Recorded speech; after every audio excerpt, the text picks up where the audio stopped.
Life is a manifestation of where you direct your energy. It truly is. And what we should really start with is to actually look at energy the same way we look at water. If I took a watering can and I watered a garden bed, would the weeds grow or the flowers grow? Both, right? Water has no ability to discriminate between the weeds and the flowers. Whatever I water starts to grow. Energy is the same way as well. If I took energy and I invested it into something negative, it will grow and become more negative. If I took energy, invested it into something positive, it will grow and become more positive. Energy has no ability to discriminate between what's positive and what's negative. Whatever you invest energy into starts to grow and manifest in your life. Right now, you're the sum total of where you've been investing your energy throughout your entire life. So the goal really in life is to figure out what it is you want.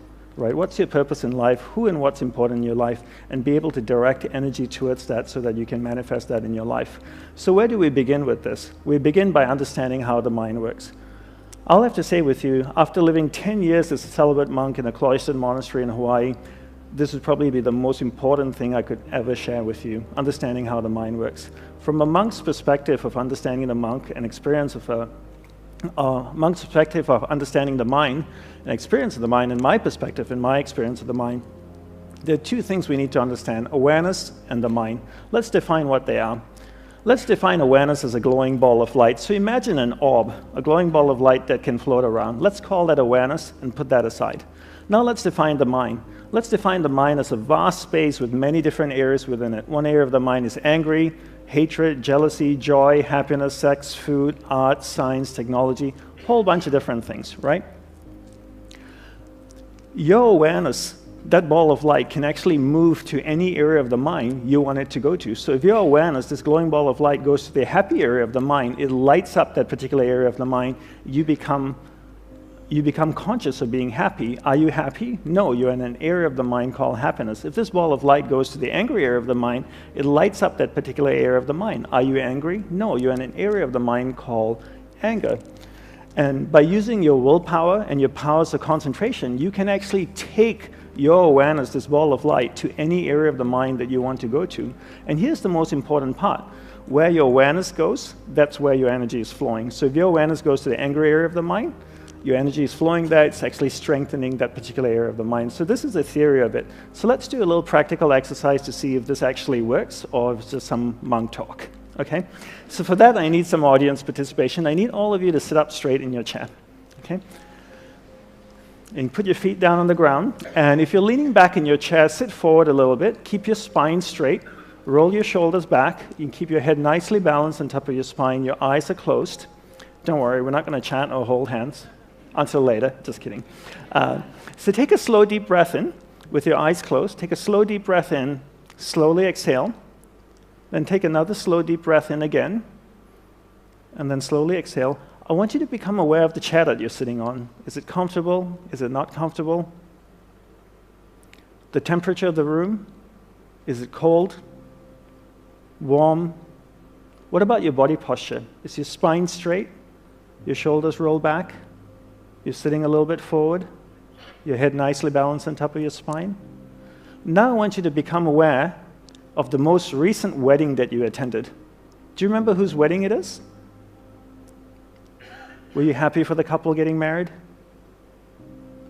Try and think as much detail as you can about the wedding. Do you remember what you wore to the wedding? Do you remember what the bride wore? Did she make a good choice with her dress? How was the food at the wedding? Alcohol? Did you drink a lot? Was there good music? Did you dance? Did you do some crazy wedding dance? Now I want you to become aware of the most recent vacation that you went on.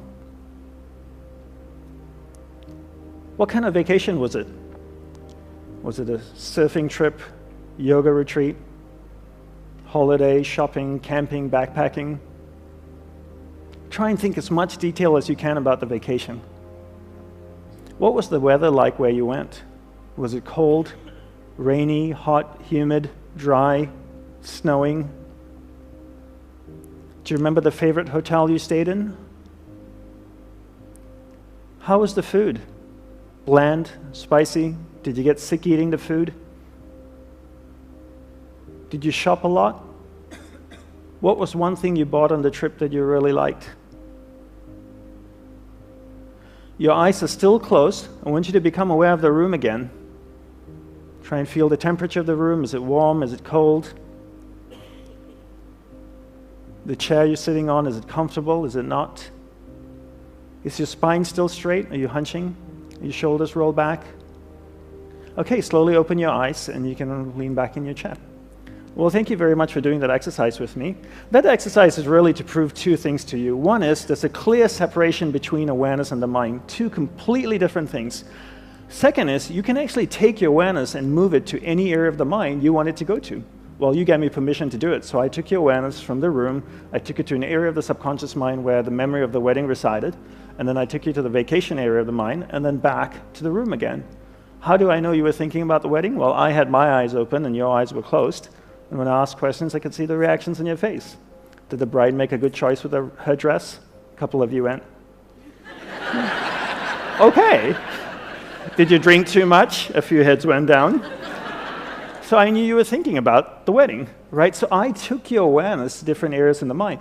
This happens all day. All day we allow people and things around us to dictate where our awareness goes in our mind.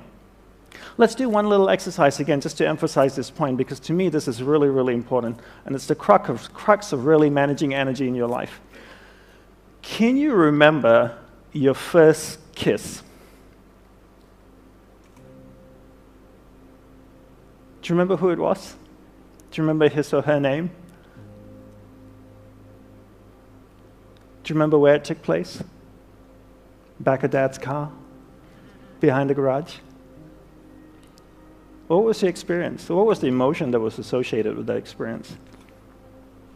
Come on, really think about it. It wasn't that long ago. Come on. Were you embarrassed? Were you nervous? Do you remember? Do you remember the person's name? Okay, some people are laughing, blushing. Do you remember the first time someone you loved, someone really close to you, passed away? Do you remember that? Do you remember getting a phone call, being told that this person that you loved has just died? How did you feel? What was the emotions associated with that experience? Did you have the blessing of being able to see the body before it was cremated or buried? Do you remember standing next to the body, wondering how it felt, knowing that you'd never see this person again? How did it feel for you? Do you remember the emotions? Isn't it interesting? In the space of 60 to 90 seconds, I took your awareness from an area of the mind where all of you were smiling or giggling or slightly embarrassed to an area of the mind where all of you are completely sad. Or not sad, or just feeling the vibration of the room just completely changed, right? And I could take your awareness now to an angry area of the mind where you all get angry, you get up and you leave, and Sarah and the team would be really upset with me.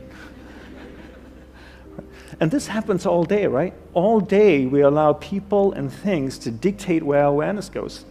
And because they dictate where our awareness goes, that's where our energy flows as well. And where our energy flows is what manifests in our life. So really the goal in life is not really to control your mind, but rather to control where your awareness is going within your mind. So don't control your mind, control where your awareness goes within your mind. How do we do that? We do that by learning how. So your spiritual practice or your homework for taking away is to control where your awareness goes in your mind throughout the day, and that's really it. How do we do this? We learn the fine art of concentration. First, let's define what concentration is. I define concentration as the ability to keep your awareness on one thing for an extended period of time. So if I can keep my awareness on this lady and hold it on her, I'm concentrating. If I allow my awareness, my ball of light, to move away, I'm getting distracted. I use my willpower and I bring my awareness back and I hold it on her. Being able to do that allows me to concentrate. Most people can't concentrate for two reasons, right? One is they've never been taught how to concentrate. Second is they never practice concentration.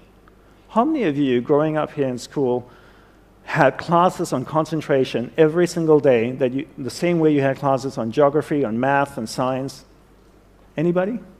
I travel all around the world and I ask this question and nobody puts their hand up. How many of you, when you were growing up in school, were told to concentrate? Isn't that amazing? You get told to concentrate, but you never get taught how to do it, right? When I was growing up, I got told to concentrate all the time. Dandapani, concentrate on doing your homework. Dandapani, concentrate on eating your food. Anybody want to show me how to do it? No. How many of you have kids? How many of you tell your kids to concentrate? Have you ever showed them how to? No, right? And then if you don't show them how to concentrate, how would they know how to do it? And then if you want to be good at something, you have to practice it. If you want to be really good at concentration, you need to practice it all day. People are good at distraction because that's what they practice all day long. It's not that they don't have the ability to concentrate. They've just practiced distraction and become really, really good at it. So how do we concentrate? We concentrate by practicing doing one thing at a time and integrating this practice into our everyday life. So for me, I look at my average day and I ask myself, what's a reoccurring event in my life? Every day I speak with my spouse. Every time I speak with my spouse, I give her my undivided attention. I keep my awareness on her.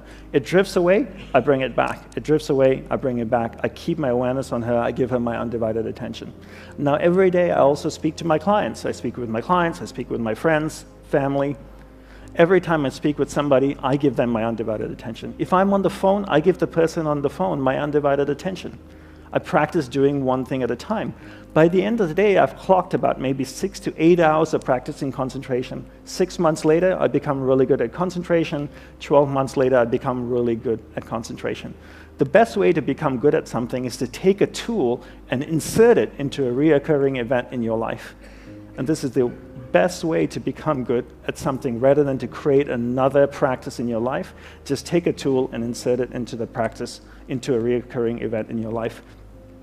So your homework is to give someone, or whatever you're doing, your undivided attention. Pick one person in your life for the next 1 month that you will give your undivided attention to. Every time you speak with that person, stay completely focused on them, keep your awareness on them. The rest of the day, you can go ahead and be a squirrel. But just whenever you're speaking with that person, give that person your undivided attention. And you need to practice and build in incremental steps. The other thing we need to learn to develop is our willpower, right? Everybody is born with various levels of willpower, but one thing we never get taught to do is to actually develop willpower. And willpower is like a muscle. I call it a mental biceps. If I could draw biceps around my mind, that would be my willpower. There are 3 ways to develop willpower. 1, finish what you begin. 2, finish it well beyond your expectations. 3, do a little bit more than you think you're able to do. All of these 3 ways require effort, and that effort is willpower, right? So how do I develop willpower? I take these 3 methods and I apply it to things that reoccur in my life. What's something that reoccurs in my life every day? Every day I sleep. What a great opportunity to develop willpower. Before I go to sleep, I floss, I brush my teeth, put on my pajamas, I go to sleep. When I wake up in the morning, I finish the process of sleep. How do I finish the process of sleep? I make the bed every day. So every day I wake up in the morning, I make the bed. What's something else that I do every day? Every day I have breakfast. If I have time to make breakfast, I have time to eat breakfast, then I have time to do the breakfast dish and put it away, right?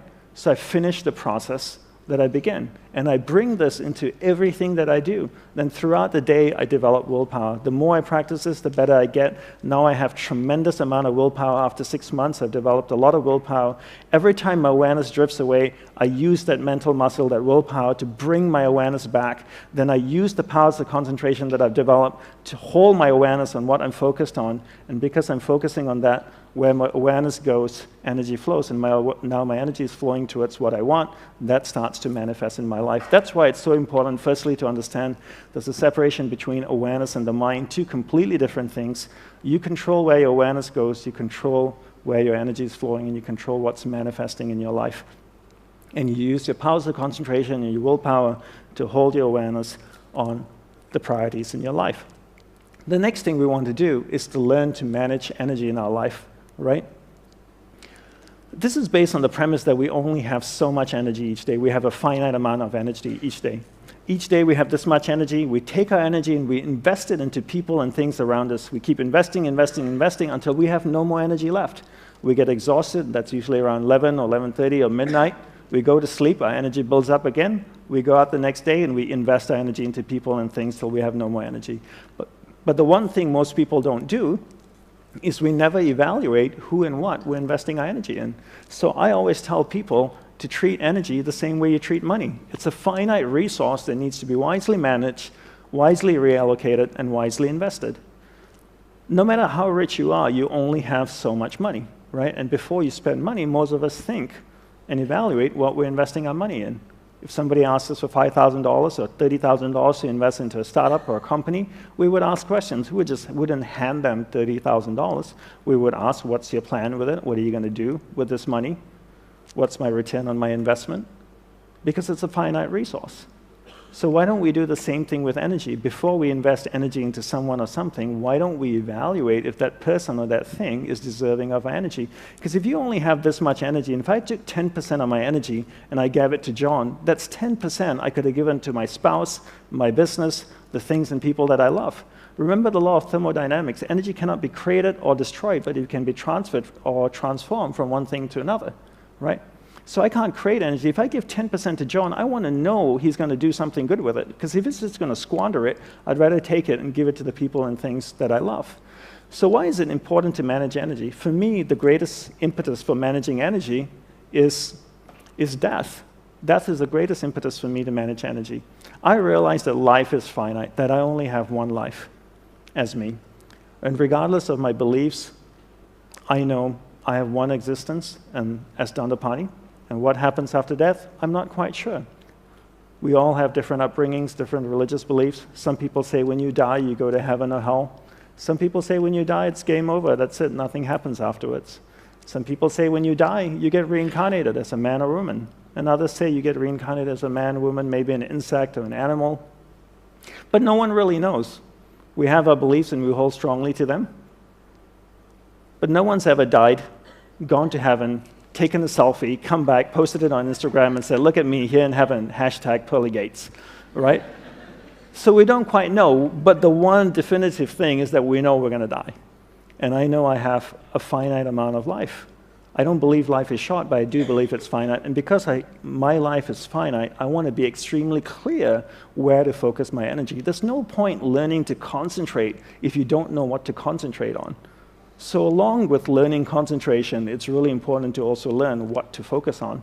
So what I would recommend as a homework is to be clear what your purpose in life is. One way to do this is to spend 5 minutes each morning reflecting on what your purpose in life is. Get to know yourself.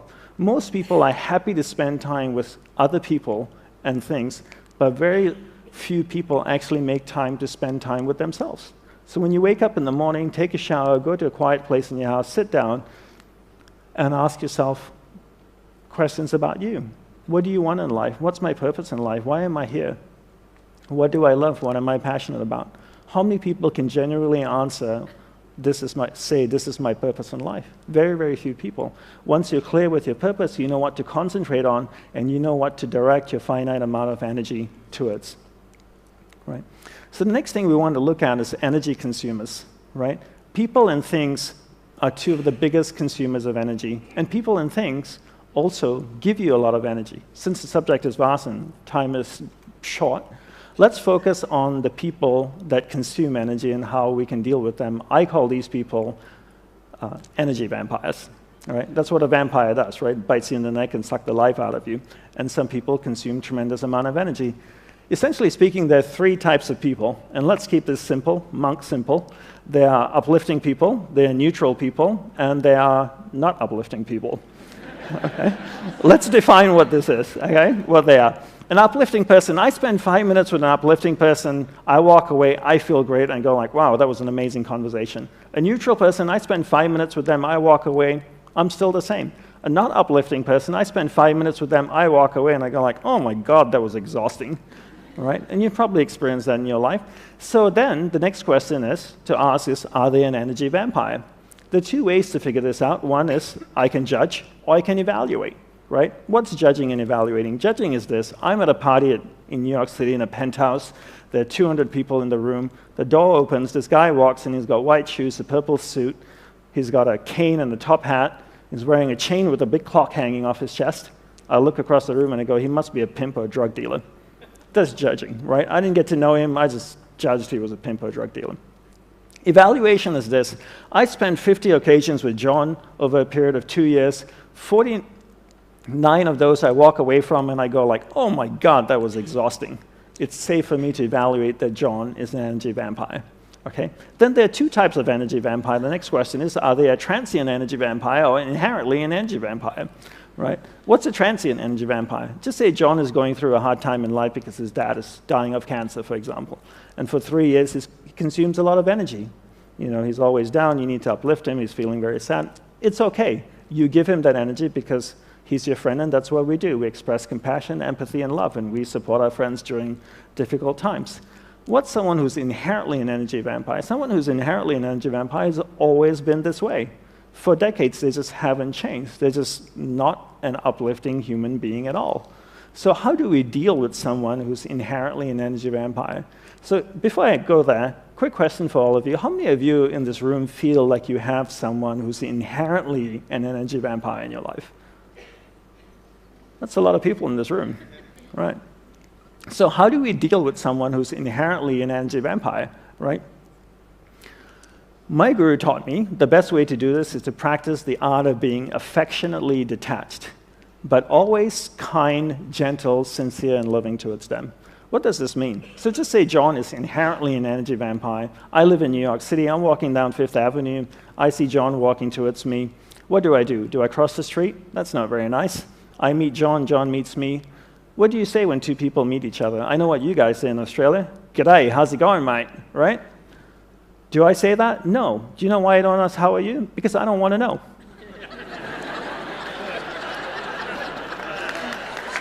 It's true. You have to understand, I'm in the monk business. When I ask somebody, how are you, they tell me their entire life story. It's the confession time. So I don't even ask, how are you? John asks me, how are you? I say, I'm doing very well, thank you very much. And then I reply, what a beautiful day in Sydney, right? It's true, I'm being sincere, I'm being kind. And then I say to him, please excuse me, I have something really important to do. It's true, my life is finite, and I'm very clear what my purpose is, right? I'm not lying. And then what do people say at the end of a conversation? It was a pleasure meeting you. Actually, it wasn't. Let's do lunch. Why? See you later. Not really, don't want to. Why do we say the things we don't mean and ask the questions we don't want answers to? So at the end of a conversation, I say, have a wonderful day, which is true. I know he's inherently an energy vampire, but I do wish he has a wonderful day. So the concept of being affectionately detached is to not engage with someone, right? Just to be kind, to be gentle, to be sincere and loving towards them, but not engaging with them. What's another way to protect yourself from an energy vampire? Is to place the burden of responsibility on them. What does that mean? I'll give you an example. I have a client of mine who's an expert in social media, right? So a lot of people want to get together with him, have a cup of coffee, a glass of wine. Let's catch up for lunch. Let's do dinner. Why? Because they want to pick his brain, right? And get information from him. And he can't sustain this because everybody wants a little bit of his time and just can't live this way. So I told him, this is what you need to do. You need to tell this person who wants to meet with you to read your favorite marketing book. Read your favorite marketing book, write down 7 key points and email it to you. Once you receive the 7 key points from the book, tell them that you want to see what stands out to them in the book. Once you receive these 7 key points, you email them and say, let's meet up on this day for a couple hours and we can discuss a marketing strategy for you. You know how many people actually read the book and email him the 7 key points? Nobody. As soon as you place the burden of responsibility on someone, they don't do it. I travel all around the world. I speak, people come up to me and they want to ask questions. I always give them my personal email address. I tell them, please don't share it with anybody. Can you put your question down on this email and send it to me? One, it'll give me time to reflect on it, and I can give you a proper response. And they always say, for sure, I'll put it all down in email and I'll send it to you. You know how many people email me? Nobody emails me. Simple little task, right? I'm not asking them to do yoga, to meditate, to breathe out of one nostril. You just send me an email with your problems, and they don't do it. So place the burden of responsibility on someone. If you're somebody who's developed a particular skill, you're an expert in a particular niche, in a particular area, and you find that people want your time, they want your energy, the one simple way to protect yourself is to place the burden and responsibility on them. Give them a simple task to do and see if they do it. And if they fulfill that task and come back to you, then go out of your way to help them, okay? Another thing I want to talk about, so your spiritual practice is to every year evaluate the people in your life. Right? So go through a process of evaluation and reallocate your energy between people who uplift you and people that don't uplift you. And this is something that I do all the time, right? Another thing I want to talk about and wrap up with is mental energy vampires. What's a mental energy vampire? Mental energy vampire is unresolved emotional experiences that are sitting in our subconscious, right? Most people's subconscious mind looks like this Indian flower market. It's just packed with stuff because people don't resolve stuff as they go through life. Right? Everything that is once passed through your conscious mind in the form of experience is resident in your subconscious mind, and all these experiences have emotion attached to them. Right? One simple way to deal with unresolved emotional experiences is to do this exercise called the Vasana Daha Tantra. That's a Sanskrit name for it. And what it really is to take a piece of paper and write down the problem on it. Every experience has emotion attached to it. And I want to share with you a quote from Tesla, which I think really encapsulates the philosophy that I believe in or that I was trained in the monastery. Tesla says, if you want to find the secrets of the universe, think in terms of energy, frequency, and vibration. Everything is made up of energy, and it's vibrating at a certain frequency. So if I have an experience, it has emotion attached to it, it's vibrating in my subconscious mind. My goal is, I can't do anything about the experience because it's already happened, but what I can do to help myself is to remove the emotion that's attached to experience. So I take a piece of paper, I write down the problem. As I write down the problem, something really interesting happens. That experience moves from my subconscious mind to my conscious mind because I'm reliving it. The interesting thing that happens is the energy, the emotion actually comes out of the experience, flows through my hands into the piece of paper. Now I crumble the piece of paper and I burn it in a fire. It could be a garbage can, a fireplace, it doesn't really matter. Does the fire destroy the emotion? No, because you can't destroy energy. But what it actually does is transform the emotion in the paper into heat, flame, ash, smoke, and a whole bunch of different things. I remember the first time I ever shared this exercise was with a group of entrepreneurs in Perth, actually, about 5 years ago. And one of them said to me, look, Dandapani, I realize that experiences have emotion attached to them. And I realize as well, when you relive it or you're writing about it, it goes from your subconscious mind to your conscious mind. But this whole concept that emotion comes out of the experience, flows through your hands into the piece of paper, I find it really hard to believe. I find it that's a little bit too spiritual. I said, fair enough. So I asked him, do you have kids? He says, yeah, I have a couple of kids, a 4-year-old and a 6-year-old. I said, on Father's Day, on your birthday, do they ever make you cards? They said, they do that all the time. Can you describe the card? Well, they said, usually go to the back of the house, they find an old piece of cardboard, they draw on it, they stick a bunch of things on it, stars and a bunch of ribbons, and then on Father's Day, on my birthday, they hand me the card. I said, how does it look? They go, well, it doesn't look that great. It's made by a 4-year-old. But I said, let me ask you this way. If you saw it in the store, would you pay money for it? And they go like, no way. But do you keep it? He says, yeah, I keep every single one. And I asked him why. He said, well, it's so full of love. I said, wait a minute, you're telling me your kids know monk magic? Because 2 minutes ago, I told you about putting emotion in a piece of paper, and you looked at me like I was a crazy person. And now your 4-year-old son knows how to do this. Right? Because he's taken a piece of paper, put his emotion in it, a piece of paper that you don't want, a cardboard that you didn't want, put his emotion in it, and now he's given it to you, and you hold it. So you can actually transfer energy from you, emotion from inside of you, into another matter. How many of you have kids and have one of those not-so-attractive drawings at home? Do you keep them? Why? You'd never be able to sell it to anybody. Nobody would want to buy it. All right? You keep it because they're so full of love. It's full of emotion. Right?